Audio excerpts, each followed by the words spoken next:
प्राप्त करके सुखी हुए भक्त के अनुभव। अब देखिए जगत गुरु तत्वदर्शी संत रामपाल जी महाराज के मंगल प्रवचन। जैसे हमारे यहाँ जो हिंदू धर्म के अंदर गीता जी में 3 अध्याय के 10 से लेकर 15 तक स्पष्ट किया है कि जो ब्रह्मा जी ने बताया था सृष्टि के प्रारंभ में कि तुम यज्ञ करो, यज्ञों के द्वारा इन देवताओं को बढ़ाओ और बढ़े हुए देवता फिर तुम्हें मनीषित फल देंगे, और जो प्रारब्ध में जो किस्मत में तुम्हें जो धन मिला है उसमें से यदि तुम दान धर्म नहीं करते हो, यज्ञों पर नहीं लगाते हो, तो तुम चोर हो। 5 यज्ञ बताई हैं। एक यज्ञ है धर्म की, जैसे भंडारे करना, भोजन कराना, और दूसरी यज्ञ है ध्यान, परमात्मा को याद करना। उसका मेडिटेशन का अर्थ ये नहीं हठ योग, ध्यान यानी उसका चिंतन बना रहा। जैसे किसी को टेंशन हो जाती है किसी भी बात की, उसका मन हटाए से नहीं हटता उस टेंशन पॉइंट तक, तो वो मेडिटेशन है। तो ऐसे भगवान की टेंशन बने, उसको याद रहे, उसकी वहां जाने की ऐसी लगन लगे, दैट इज मेडिटेशन, हमारा मेडिटेशन। और जो हठ योग करते हैं वो मेडिटेशन नहीं है, वो हठ योग है, वो सदग्रंथों में निषेध है। तीसरी एक हवन की, देसी घी की जोत जलानी चाहिए। जैसे हम अपने देसी माने गाय भैंस का दूध, जिस देश में जैसा, उनका घी से जोत जलानी चाहिए, दूध से घी बनाकर, उस प्योर घी का, शुद्ध घी का जोत जलाते हैं। तो ये हवन यज्ञ है। इन सभी यज्ञों का ही प्रतिफल वर्षा होती है, वर्षा से अन्न होता है, अन्न से मनुष्यों की तृप्ति होती है और उनकी उत्पत्ति होती है। फिर बताया है कि एक यज्ञ धर्म की, दूसरी यज्ञ ध्यान, तीसरी यज्ञ हवन की, चौथी यज्ञ प्रणाम, और 5वीं यज्ञ है तत्व ज्ञान की, सत्संग की, सब अध्याय की। तो ज्ञान यज्ञ 5 वक्त की नमाज कर लो, ज्ञान यज्ञ, या सुबह शाम दोपहर के जो हम आपको नित्य नियम बताते हैं वो नमाज है आपकी। और जैसे सिख धर्म के अंदर एक जप जी का पाठ करते हैं, वो उनकी नमाज है। नमाज में स्तुति, भगवान की प्रार्थना। और प्रणाम यज्ञ, सिख धर्म के अंदर भी दंडोत प्रणाम करते हैं, तो ऐसे प्रणाम करते हैं। और मुसलमान धर्म भी इसको प्रणाम बताते हैं जब सजदा करते हैं, ठीक है। तो 3 यज्ञ तो हम सभी में चल रही है। एक भंडारा, जैसे मुसलमान धर्म में ये तो मांस से वितरित करें, भंडारा धर्म यज्ञ रही कहाँ इनके पास। तो एक इनके पास कौन सी यज्ञ है? एक यज्ञ है उनकी ज्ञान यज्ञ, नमाज करते हैं। दूसरी प्रणाम यज्ञ। बाकी जो यज्ञ हैं वो यज्ञ नहीं है। रोजे रखना, गीता अध्याय नंबर 6 के श्लोक नंबर 16 में स्पष्ट किया कि अर्जुन, ये भक्ति, ये योग, ये साधना न तो बिल्कुल ना खाने वाले की यानी व्रत रखने वाले की, और ना ज्यादा खाने वाले की, ना अधिक सोने वाले की, और ना घना जागने वाले की कभी सफल नहीं होती। सफल नहीं होती यानी व्रत रखना भी निषेध है गीता जी में। तो व्रत तो किसी भी सदग्रंथ में नहीं कहा गया है। इतना खावे प्रथम अंजल संयम राखे, योग युक्त सब सतगुरु भाके। इस योग की युक्ति सतगुरु बतावेंगे, वो के बतावेंगे, प्रथम अंजल संयम राखे। इतना भी नहीं खावे दड़ी पक्का फिर टूटे अंगड़ाई नींद आ जा, और इतना कम भी नहीं खावे कि आंख मुस जा सारे। जैसे दास पहले हनुमान का व्रत रखा करता मंगलवार का, और छोटी उम्र में शुरू कर दी थी। हनुमान तो याद आता नहीं, रोटी याद आया करती कद 12 बज्जर तुरमा खावे। इसी साधना थी हमारी। बताओ क्या भक्ति थी। हनुमान चालीसा वैसे करा करते, वैसे कर लेते। बताओ उस भूखा मरते क्या लाभ था। हमें जैसे गाइडलाइंस मिले हम उसी तरह करते रहे। तो ये रोजा भक्ति मार्ग में नहीं आता। वास्तविक भक्ति मार्ग में जो complete God given, complete God यानी पूर्ण परमात्मा द्वारा गया कंप्लीट स्पिरिचुअल नॉलेज की बात कर रहा है दास।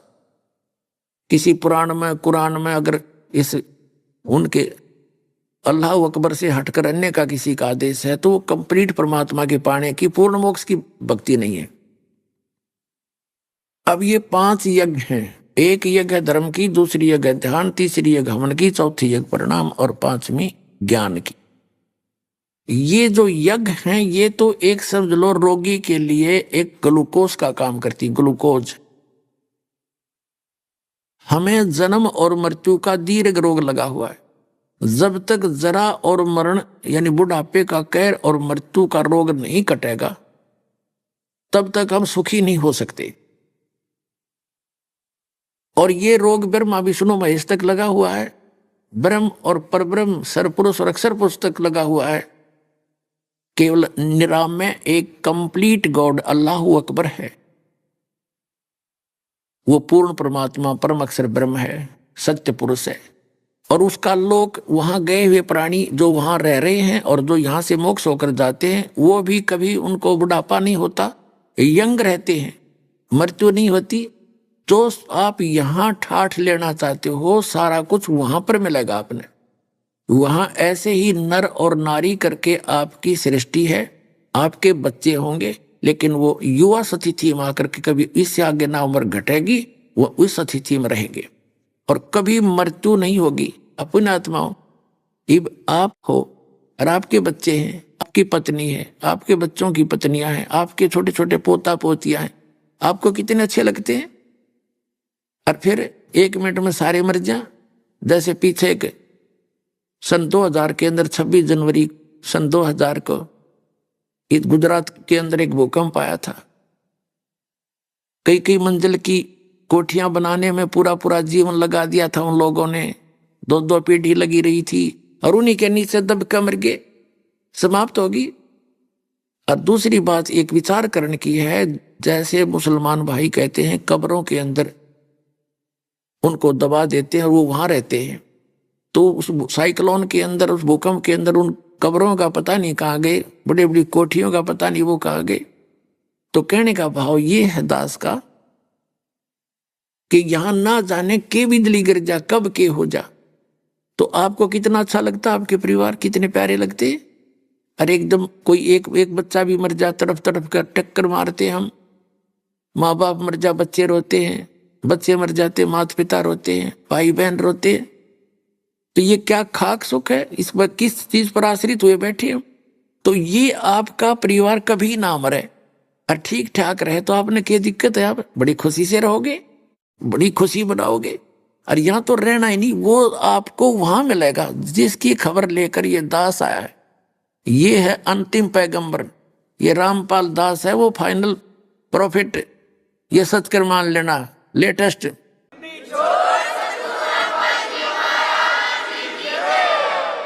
और विद कंप्लीट स्पिरिचुअल नॉलेज और with complete method of worship इस दास के पास है।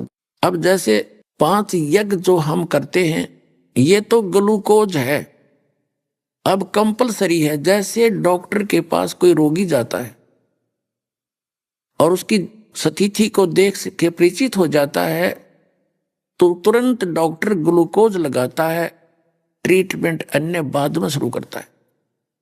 तो उस ग्लूकोज से हटकर और ट्रीटमेंट है। ग्लूकोज तो शरीर की केवल एक पानी की पूर्ति करेगा, इसको सपोर्ट देगा, रोग नहीं काटेगा। रोग नाश करने की अन्य औषधि है, टैबलेट है, इंजेक्शन है, कैप्सूल्स है। तो वो न तो गीता के अंदर वो कैप्सूल है, कुरान शरीफ के अंदर वो मंत्र नहीं है, वो कैप्सूल नहीं है, वो टैबलेट नहीं है, इंजेक्शन नहीं है जिनसे रोग नाश होगा। वो तो केवल ग्लूकोज है, ये समझ लो। अब टैबलेट कौन सी है, इंजेक्शन कौन से हैं? जैसे श्रीमद् भगवत गीता अध्याय नंबर 8 के श्लोक नंबर 13 में गीता ज्ञान दाता कहता है, ओम इति एकाक्षरम ब्रह्म व्यवहारण माम अनुसमरण यह प्रयाति तजन देहम स याति परमाम गति। मुझ ब्रह्म की साधना का केवल ओम एक मंत्र है, नथिंग एल्स। जो अन्य जो मंत्र जाप करते हैं गीता जी में कहीं नहीं है। जैसे ओम नमः शिवाय, ओम नमः भगवते वासुदेवाय, और जितने भी मंत्र एवं नमः, ये मंत्र नहीं है, ये गीता में प्रमाणित ही नहीं है। इसके अतिरिक्त जो साधना भक्ति करते हैं वो गीता अध्याय नंबर 16 के श्लोक नंबर 23 और 24 में निषेध है कि शास्त्र विधि को त्याग कर जो मनमाना आचरण करते हैं उनको न सुख होता है, ना उनकी गति होती है, ना उनको कोई सिद्धि प्राप्त होती है, यूजलेस। इसलिए अर्जुन, भक्ति के लिए तुझे सदग्रंथों का आधार ही मानना चाहिए। तो गीता ज्ञानदाता ने केवल एक वो मंत्र बताया, और गीता को सर्वोच्च मानते हैं सब हिंदू धर्म के भाई, और गीता वाली एक भी क्रिया नहीं करते, उसके हटकर ही साधना करते, पढ़ते गीता को है। ये तो वो काम कर रहे हैं जैसे एक भक्त कह रहा था, बोला यार ये समाजी औरों को तो सलाह देते हैं गाय रखने की और स्वयं रखेंगे भैंस इनकी कथनी और कथनी में न्यू अंतर है। तो ये खुद ऐसा ही करते हैं, औरों को सलाह देते हैं गीता पढ़ो और मंत्र देते हैं ओम नमः शिवाय, ओम वासुदेव ओ भगवते नमाय, एवं नमः, पता नहीं कितने सरनामा विष्णु का बना दिया। तो इसमें ओम नाम का जाप है, नथिंग एल्स। ये सरपुरुष का है। गीता अध्याय नंबर 15 के श्लोक नंबर 16 और 17 में 3 पुरुष हैं, सरपुरुष, अक्षर पुरुष, परम अक्षर पुरुष। और सरपुरुष है ये ब्रह्म है, काल है, जो गीता ज्ञान दाता है, वेद ज्ञान दाता है, कुरान शरीफ का ज्ञान दाता है, इंजिल का ज्ञान दाता है, और जबूर का ज्ञान दाता है, तौरात का ज्ञान दाता है। ये ब्रह्म है। उनमें ये मंत्र नहीं दिए इसने, क्योंकि वो पहले वो मंत्र वास्तविक इनमें दे चुका था। जैसे तौरात के अंदर सृष्टि रचना बता दी इसी ने, आगे उसने बताना आवश्यक नहीं समझा कि उसने बोल ही दिया पहले। इससे पहले के ये ग्रंथ हैं वेद और गीता, ये इसकी तरफ से कंप्लीट ज्ञान है, इसमें मांस खाने का कहीं प्रावधान नहीं है। आगे चल के इसने अपनी स्थिति बनाए रखने के लिए अपने सतर से कहीं कह दिया मांस खा लो, ऐसे पशु खाओ, ऐसे खाओ। ये इसका अपना आदेश है, इस काल ब्रह्म का, कुरान शरीफ के ज्ञानदाता का, अल्लाह अकबर का नहीं है। अल्लाह अकबर ने तो तौरात के उत्पत्ति ग्रंथ में सबसे पहले बता दिया है किसी भी मनुष्य को और किसी भी प्राणी, चाहे जलचर है, चाहे वनचर है, चाहे वो वायु का पक्षी है, कोई भी मांस नहीं खाएगा, बीजदार पौधे दिए खाओ। ये फाइनल फैसला है उस कंप्लीट गॉड का। आगे कोई ये मांस खाने का प्रावधान बताया है इस काल ने बताया, जो कुरान शरीफ के ज्ञानदाता ने। ये अल्लाह अकबर का आदेश नहीं है। और उस कुरान शरीफ के ज्ञानदाता के आदेश का पालन करके जो मांस खाते हैं, हिंसा करते हैं, तो अल्लाह अकबर उस समर्थ का विधान भंग होने से वो दंडित होते। फिर एक उदाहरण देते हैं, जैसे एक SHO का मित्र था कोई, दरोगा जी का। उसने कहा कि दरोगा जी, मेरा एक पड़ोसी है, मेरे साथ वाला मकान वाला, मुझे बहुत परेशान रखता है, किसी तरह भी बाज नहीं आता, क्या इलाज करूं। SHO ने कहा कि मार उसका लठ, माफ देख लूंगा, मार दे उसको। उसने अपने पड़ोसी के साथ जाके झगड़ा ठान दिया, SHO की आज्ञा मान के, एक अधिकारी की, और उसका पड़ोसी मर गया, साथ के मकान वाले की मृत्यु होगी। राजा का विधान था जो किसी को मारेगा उसको सजाए मौत होगी। उस अधिकारी SHO की आज्ञा का पालन करके एक व्यक्ति की मृत्यु कर देने से उसको सजाए मौत हुई, क्योंकि उसने राजा का कानून तोड़ दिया एक अधिकारी के कहने से, अधिकारी की आज्ञा पालन करके। इसी प्रकार वो कंप्लीट गॉड का विधान उसने बता दिया तौरात के अंदर और बाइबल के उत्पत्ति ग्रंथ में, कि कोई भी मांस नहीं खाएगा, तुम्हारे लिए ये बहुत भरपूर खजाना दे रखा है। उसके अतिरिक्त किसी कुरान शरीफ के ज्ञानदाता ने आदेश दे दिया मांस खा लो, ऐसा खा लो, ऐसा ना खाइयो, तो वो अल्लाह अकबर का आदेश नहीं, उस दरोगा जी का आदेश है। उसका पालन करने से आपको दंडित होना पड़ेगा। उसके लिए कहा है सूक्ष्म वेद में कि मुल्ला जी, आज आप मुर्गी मारते हो, अगले जन्म में ये मुर्गी तो मुल्ला बनेगी, आप बनोगे मुर्गी और ये तेरी गर्दन काटेगा। ये टिट फॉर टैट कभी नहीं जाएगा, भूलना मत, अपना विधान मत बना के बैठे। तो इस प्रकार ये जो विधान है मांस खाने का, ये अल्लाह अकबर का नहीं है, कंप्लीट गॉड का नहीं है, परम अक्षर ब्रह्म का नहीं है। तो अब जो प्रसंग है उसी पर आते हैं कि अन्य जो भक्ति हम करते हैं, जब तक ग्लूकोज से काम नहीं चलेगा।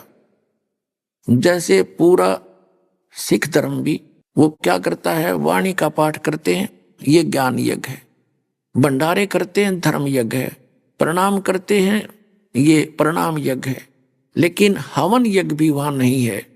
और फिर मंत्र जो वास्तविक मंत्र है, सतनाम जो सतनाम जो है ये समझ लो टैबलेट हैं, वो कैप्सूल हैं।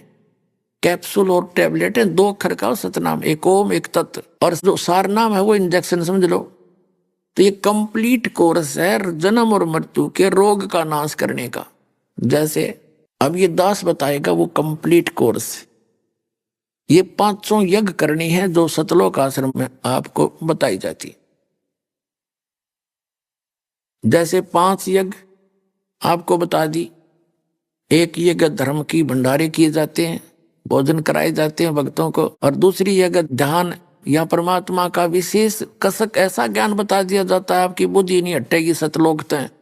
आप बेशक यहाँ काम कर रहे हो, लेकिन आपकी इच्छा ये रहेगी है भगवान इब का पीछा छूट जा और बुराइयों से बचोगे, भक्ति करते रहोगे। चिंता तो सतनाम की और न चिंता दास, और जय कोई चिंता नाम बिना वह काल की फांस। फिर क्या बताते हैं कि एक यज्ञ धर्म की, दूसरी यज्ञ ध्यान, तीसरी यज्ञ हवन की, चौथी यज्ञ प्रणाम, हम दंडोत प्रणाम करते हैं, और 5वीं यज्ञ ज्ञान की। ये तो ग्लूकोज है, ये कंप्लीट है ग्लूकोज भी, अच्छा ग्लूकोज ये है। और फिर सतनाम सूक्ष्म वेद के अंदर कंप्लीट कोर्स है, क्योंकि हमारे शरीर के अंदर चैनल बने हुए हैं। रीढ़ की हड्डी बैकबोन के अंदर की साइड में आपने छपकली देखी हो, सर्प देखा हो, उसके नीचे एक बिल्कुल प्लेन होती है छपकली। ऐसी रीढ़ की हड्डी के अंदर की साइड में मांस चिपका हुआ है। उस मांस के अंदर से नसें प्रवेश जा रही है, नसें जा रही पतली पतली। उन्हीं नसों से संबंधित एक आंतड़ियां सी बनी है, पतली पतली सी, कमल के आकार की पत्तियां सी बनी नजर आती हैं। जैसे हथेली पर ये चिन्ह से होते हैं, ऐसे उनके ऊपर है। तो रीढ़ की हड्डी जहां एंड होता है वहां मूल कमल है। गुदा के पास 2 उंगल ऊपर रीढ़ की हड्डी जहां खत्म होती है, बैकबोन जिसको बोलते हैं, उसके ऊपर ये शरीर समझो एक टेलीविजन है, इसमें चैनल बने हुए हैं, चैनल लगे हुए हैं। तो नीचे चैनल है गणेश जी का, जिसको मूल चक्र कहते हैं, मूल कमल कहते हैं, कमल कहो चक्कर कहो। और लेकिन मूल स्थान गणेश जी का ऊपर लोक है। भगवान शंकर जी के लोक में एक स्थान है, इसका हेड ऑफिस है वहां। तो वहां जो क्रिया हो रही है इस मूल कमल से प्रत्येक से कनेक्टेड है। जैसे एक चैनल कहीं से भी चल रहा है, टेलीकास्ट कर रहा है, तो वो आप प्रत्येक के टेलीविजन में दिखेगी जो उस चैनल ऑन कर लेगा, यदि उसे कनेक्टेड है। तो ये सभी चैनल उनसे कनेक्टेड हैं। रिमोट दास के पास है, उनके रिमोट के न्यारे न्यारे मंत्र हैं, नंबर हैं। जैसे मूल कमल गणेश जी, उससे ऊपर 2 उंगल ऊपर स्वाद चक्र सावित्री और ब्रह्मा जी।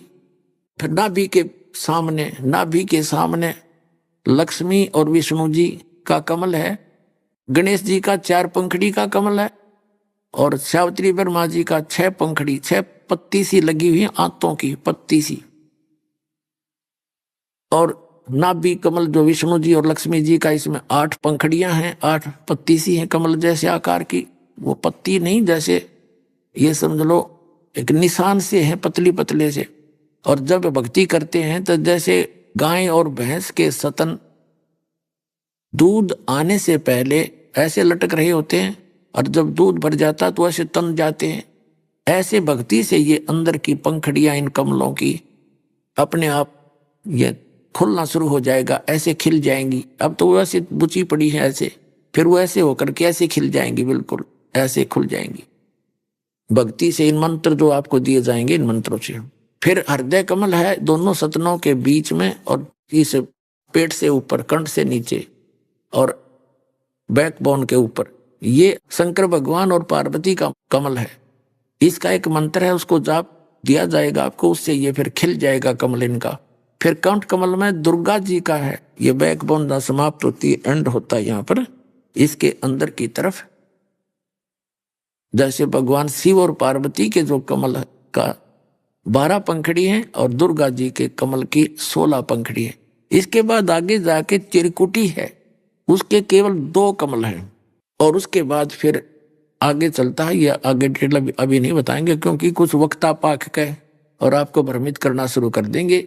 अभी तक इसके आगे का रहस्य किसी के पास नहीं है इस दास के अतिरिक्त। इसलिए आपको उसकी आवश्यकता भी नहीं है। जो ज्ञान आप देना चाहता है दास, वो इतना ही आपको पर्याप्त है, क्योंकि 10वीं कक्षा के बच्चे को उतना ही कोर्स कराया जाता है जिसको उसको आवश्यकता है।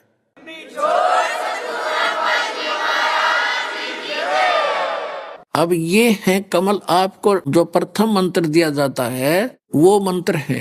तो वो मंत्र क्या करेंगे? इनकी पूजा नहीं है। जैसे आपने बिजली बोर्ड से कनेक्शन ले रखा है, आप उनका टैक्स भरते रहोगे तो आपको लाइट देते रहेंगे, वो पूजा थोड़ी है। वो तो एक हमारा कर्तव्य है, एक नेक नागरिक का, कि आप अपना टैक्स भरो और उनका बिल भरो और अपना उनसे सुविधा लो, न तो बंद कर देंगे वो। तो हमने यहाँ जीने के लिए यहाँ के ये प्रधान हैं, ब्रह्मा विष्णु महेश दुर्गा और गणेश। यहाँ के नो सोच ले डिपो होल्डर हैं ये। और यहाँ के ये जैसे को टेलीफोन विभाग के मंत्री के लालो गैस देते हैं, गैस कनेक्शन देते हैं, तो इनका टैक्स भरते रहेंगे, हम देते रहेंगे, टैक्स भरते रहेंगे, देते रहेंगे, ये सुविधा जारी रखेंगे, हमें हानि नहीं होने देंगे कुछ भी। और फिर जब हम यहाँ से चलेंगे तो इनका अकाउंट क्लियर रहेगा। इन मंत्रों की मजदूरी थे जो आपको दी जाती है, मजदूरी है या पूजा नहीं है। जैसे आपको बहुत बार उदाहरण दिया है, जैसे हमने जल प्राप्ति करनी है, जल हमारा पूज्य है, हमारा इष्ट जल है, उसकी प्राप्ति के लिए जो प्रयत्न है वो हमारी मजदूरी है, वो पूजा नहीं है। जैसे इन मंत्रों का हम जाप करेंगे तो ये मजदूरी है, ये साधना है, ये पूजा नहीं है। साधना अलग है, पूजा अलग है। और आदर सत्कार करना एक अनिवार्य है, एक नेक नागरिक का, एक अच्छे व्यक्ति बहन भाई का एक दूसरे को प्रणाम करना, प्यार से बोलना, नमन होना। एक आधीनी आती है, आधीनी के बिना भगवान निकट नहीं आ सकता।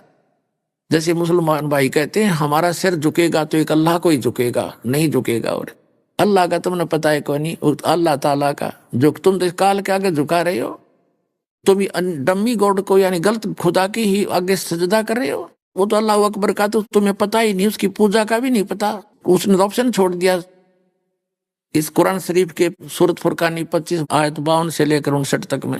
अरे कॉमन सी बात है पुण्यात्माओं, जैसे आप जी कोई वस्तु उधारी लेना जाते हो अपने किसी साथ के मकान वाले पे, उसको भी प्यार से बोलोगे, आदिनी से नम्रता से पेश आओगे और फिर उससे भूमिका बनाकर कहोगे जी मुझे ऐसी वो वस्तु चाहिए थी, तो वो अपने पास ना होगी तो दूसरे से लाकर दे देगा उस व्यक्ति को जो भी नम्र भाव से बात करेगा। एक यूं कहेगा अरे वो चीज दे मना, वो दे ले उठा के, होगी तब भी नाट जाएगा। अगर इस गधे ने बोलना भी ना आता, होगी तो भी नाट जाएगा कि हमारा कोनी खराब हो रही है।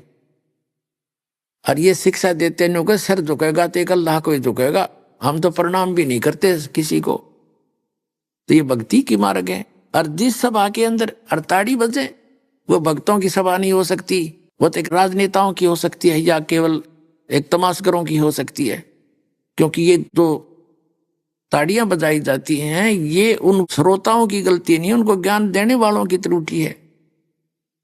जय बोले भगवान की, भगत तो जय बोला कर उस परम पिता की, और ये ताड़ी बजावे, ये ताड़ी बजाना कोई भक्तों का काम है।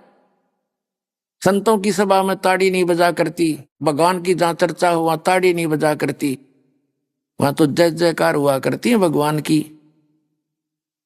तो पुण्यात्माओं, अब जैसे ये राधा स्वामी वाले, धन धन सतगुरु वाले, किसी ने देख ले, ये राधा स्वामी की ब्रांच है, जय गुरुदेव पंथ, सच्चा सौदा सिरसा और जगमाल वाली वाला पंथ, ठाकुर जी वाला, कृपाल जी वाला, राधा स्वामी वाला, ये सारे शिवदयाल जी के ही कुएं का पानी है। ये कहते हैं कि हम तो सीधे त्रिकुटी में जाते हैं, हमने नीचे के भक्ति की कोई आवश्यकता नहीं, हम तो सीधी, हमारी चढ़ाई वहां तो शुरू होती है।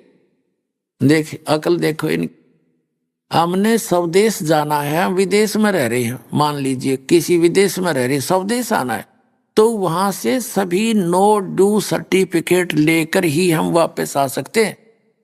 अगर किसी ने जरा सी टांग अड़ा दी तो आप स्वदेश तो छोड़ो, प्लेटफॉर्म एयरपोर्ट पर नहीं जा सकते।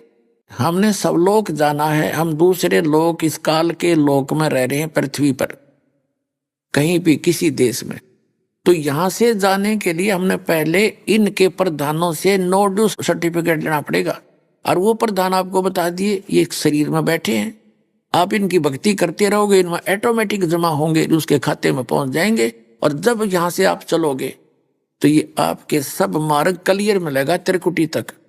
त्रिकुटी पर जाना कोई बालकों का खेल नहीं है। ये तो मारे सट्टे पे, मतलब इन्हें ज्ञान नहीं, राधा स्वामी वाले धन सतगुरु वालों को तो इन्हें सतनाम का नहीं पता आज तक है क्या। और वही सतनाम, वही सतलोक, वही सचखंड, वही सार शब्द, वही सार नाम, वही सतपुरुष। तो ये जाओगे कहाँ? झूठा ज्ञान ध्यान कहाँ लाओ? तुम्हारा ज्ञान ही झूठा है, तो उसकी साधना क्या करोगे? तो उसका अर्थ ये है, ये कहते हैं हम तो सीधे त्रिकुटी पे पहुंच जाते हैं। त्रिकुटी कोई बरवाड़ा का बस स्टैंड नहीं है, साइकिल पर जाओ तो भी पहुंच जाए, या कोई पैदल गया वो भी पहुंच गया। वाह भाई वाह। त्रिकुटी पर जाने के लिए अंगा लगेगा, बहुत जोर लगाना पड़ेगा। यानी जोर का मतलब है सत साधना करनी पड़ेगी, फिर तो दिखते नहीं है। तो जितने भी आप प्रथम मंत्र दिए जाते हैं ये आपको त्रिकुटी तक पहुंचा देंगे। त्रिकुटी तक बरी हो गया आप इस प्रथम मंत्र से। और इसके साथ साथ परमात्मा ने दया बख्शी है, 2 मंत्र और दिए हैं, फर्स्ट एंड लास्ट। ये उस परम अक्षर ब्रह्म का अल्लाह ताला की कमाई है। इसमें वो कमाई आपको इसके साथ रहेगी और आपको त्रिकुटी बजा के छोड़ देंगे। त्रिकुटी बज जाने के बाद फिर सतनाम के 2 अक्षर हैं, उन 2 अक्षरों का काम शुरू होगा। एक तो ब्रह्म का है, इस काल का, ये तो इसको हम दे देंगे। गीता अध्याय नंबर 18 के श्लोक नंबर 66 में कहा है, गीता ज्ञानदाता कहता है कि सर्वधर्मान परित्यज माम, मेरे सतर के सभी धार्मिक अनुष्ठानों को छोड़कर एकम शरणम व्रज, उस एकम अद्वितीय अल्लाह ताला कंप्लीट गॉड परम अक्षर ब्रह्म की शरण में जा, तब मैं तुझे सब पापों से मुक्त कर दूंगा। तू चिंता मत कर। हम कैसे फंसे रहे, हम कुत्ते गधे सुअर बनकर क्यों भटकते रहे? क्योंकि हम अभी तक अपने इस साधना ओम नाम की पूंजी ब्रह्मलोक में नष्ट कर देते थे। ओम ब्रह्म का जाप है और हम ब्रह्मलोक में जाकर के उसका नष्ट करके वापस आ जाते थे। अपने आत्माओं यहाँ आप भ्रमित हो जाओगे थोड़े से, कि जैसे प्रथम मंत्र में भी ये मंत्र है और सतनाम के अंदर भी इनका समावेश है। तो यहाँ ये समझ लेना कि जिस मंत्र से, जिस नाम से हम जिसको सुरत लगाकर उसका जाप करते हैं तो वो उसी का बोधक होता है, उसी का लाभ देता है।